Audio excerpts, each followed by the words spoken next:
জাপানের রাজনীতিতে নতুন মাত্রা যোগ করেছেন সানায়ে তাকাইজি। সম্প্রতি অনুষ্ঠিত এলডিপি এর দলীয় সম্মেলন তাকেই নির্বাচিত করা হয়েছে দলীয় সভাপতি হিসাবে। আর এর মানেই হলো তিনি এখন জাপানের পরবর্তী প্রধানমন্ত্রী হওয়ার দৌড়ে সবচেয়ে এগিয়ে থাকা প্রার্থী। সানায়ে তাকাইজি জাপানের রাজনীতিতে একজন পরিচিত এবং প্রভাবশালী নারীমুখ। এর আগেও তিনি মন্ত্রিসভায় বিভিন্ন গুরুত্বপূর্ণ পদে দায়িত্ব পালন করেছেন, বিশেষ করে অভ্যন্তরীণ যোগাযোগ ও প্রযুক্তি মন্ত্রণালয়। তিনি প্রযুক্তি, প্রতিরক্ষা এবং জাতীয় নিরাপত্তা ইস্যুতে কড়া অবস্থানের জন্য পরিচিত।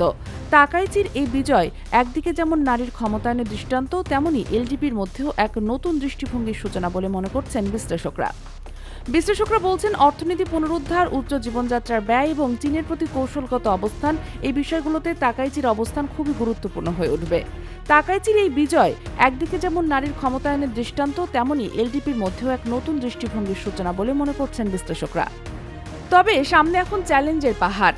কনজারভেটিভ নীতিমালা বজায় রাখা, জনসাধারণের আস্থা অর্জন এবং বিরোধী দলকে মোকাবেলা করা, এই তিনটি বড় পরীক্ষায় উত্তীর্ণ হতে হবে তাকাইচিকে। জাপানের রাজনীতিতে নারী নেতৃত্বের এক নতুন ইতিহাসের দিকপাল হয়ে উঠতে পারেন সানায়ে তাকাইচি। এখন শুধু সময় বলে দিবে তিনি জাপানকে কোন পথে এগিয়ে নিয়ে যাবেন।